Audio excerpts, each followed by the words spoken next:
ऐसा है।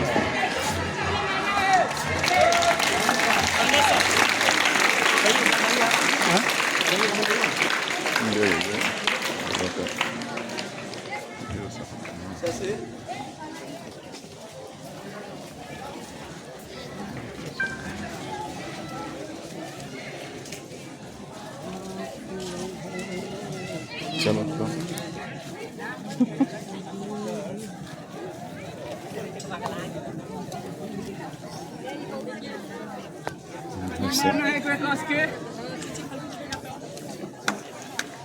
अभी कोई ना एक बार जोरदार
थैंक यू।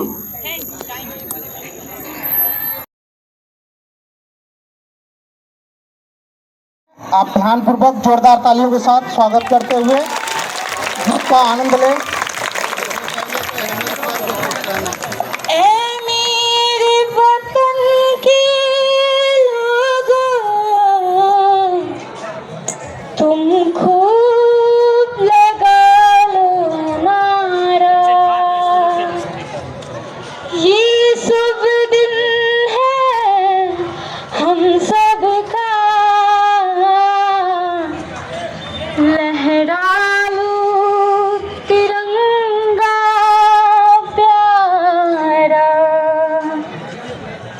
मत भूलो सीमा पर वीरों ने है प्राण गवाए, कुछ याद उन्हें भी कर लो, कुछ याद उन्हें भी कर लो, भूलो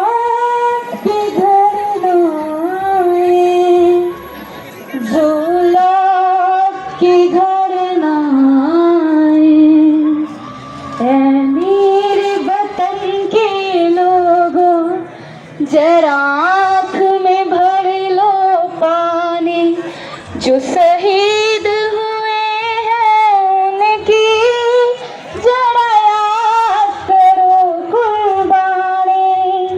ऐ मेरे वतन के लोगों जरा आँख में भर लो पानी, जो शहीद हुए हैं उनकी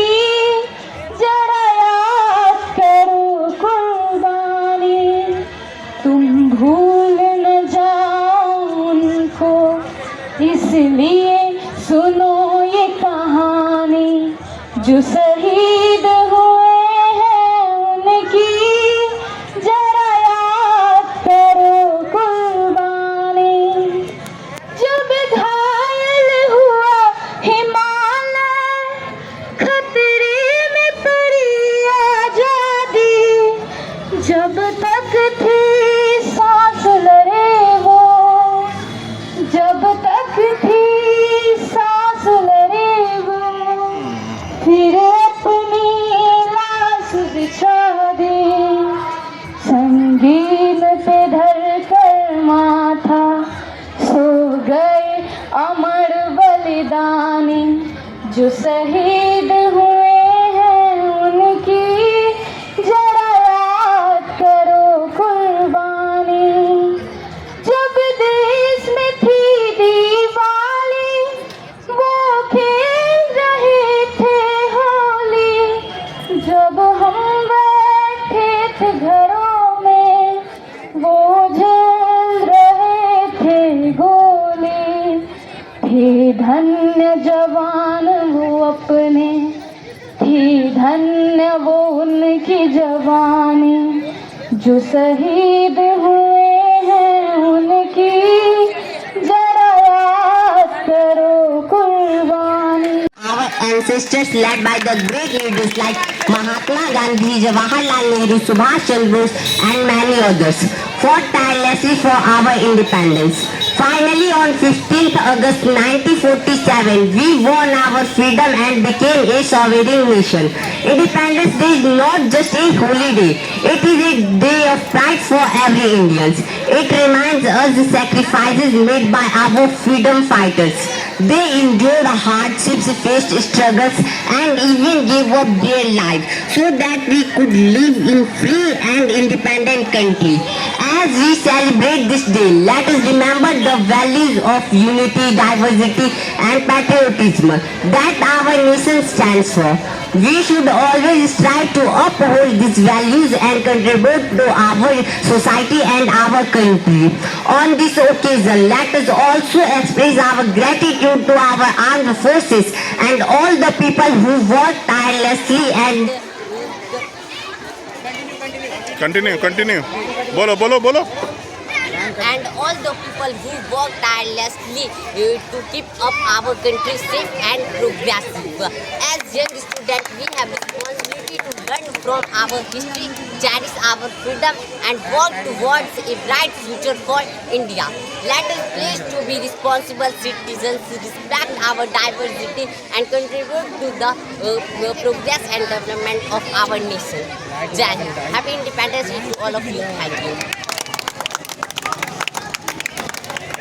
हम अपनी जान के लिए उनको जान कहते हैं।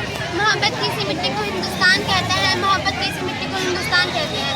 जो दुनिया में दिखाई दे उसे कहते हैं खामोशी, जो दुनिया में दिखाई दे उसे कहते हैं खामोशी, और जो आंखों में दिखाई दे उसे तूफान कहते हैं, और जो आंखों में दिखाई दे उसे तूफान कहते हैं। जो ये दीवार का सुराग है साहब, जो ये दीवार का सुराग है चाइना, अमेरिका और पाकिस्तान, ये तीनों साजिशों का हिस्सा है। आगे देखो। आदरणीय शिक्षक और प्रधानाध्यापक महोदय, आप सभी को 15 अगस्त की हार्दिक शुभकामनाएं। और मेरे प्यारे भाइयों बहनों, मैं कक्षा 9वीं का छात्र कृष्णा कुमार और देश प्रेम और राष्ट्र निर्माण के उपलक्ष्य में आप सभी के साथ अपने विचारों को साझा करना चाहूँगा। आज़ादी का असली मतलब वही समझ सकता है जिसने कभी किसी की गुलामी की हो। हम सौभाग्यशाली है कि हमने स्वतंत्र भारत में जन्म लिया। यूँ तो आज़ादी के लिए 1857 में ही जल चुकी थी, किंतु यह वर्षाल बनकर 1947 को हमारे भारत को स्वतंत्रता दिलाई थी। प्राचीन मध्यकालीन और वर्तमान भारत के उदाहरणों से मैं स्पष्ट करना चाहूँगा कि जब हम फिरंगियों के फेरे में फंस चुके थे तो रंगदे बसंती चोला के एक नाम पर टोले के टोले उमड़ आते थे, और उनके वंदे मातरम के नारे से खून में आने वाला 5-5 डिग्री का तूफान अंग्रेजी शासकों के दिल में तूफान ला देता था। से नहीं कनेक्टेड है। उसके बाद 62, 65 और 71 के युग में अपना सुहाग गवाने वाले औरतें जब घर के हालात ये हो जाया करते थे कि प्यार भी भरपूर गया, मांग का सिंदूर गया, प्यार भी भरपूर गया, मांग का सिंदूर गया, नन्हे नन्ही चोटियाँ चली गई, छोटी छोटी बेटियों की चोटियाँ चली गई, बाप की कमाई गई, भाई की पढ़ाई गई, तब एक ऐसा विस्फोट हुआ पता ही नहीं चला, पूरे जिस्म की बोटियाँ चली गई। आपके लिए एक आदमी मरा है साहब, आपके लिए एक आदमी मरा है, लेकिन मेरे घर की तो रोटियाँ चली गई, मेरे घर की तो रोटियाँ चली गई। वाले हालात पैदा हो जाने के बाद भी एक माँ अपने बेटे को को सरहद पर दुश्मनों की धज्जियां उड़ाने के लिए भेजती थी। और उसे पत्र लिखाकर कहती थी कि अम्मा ने खत लिखा है बड़े ही चाव से, अम्मा ने खत लिखा है बड़े ही चाव से, पुत्र मेरे ना घबराना, एक इंच पीछे ना हटना, चाहे इंच इंच कट जाना, चाहे इंच इंच कट जाना। तब पूरा परिवार अपनी देशभक्ति साबित कर रहा होता था।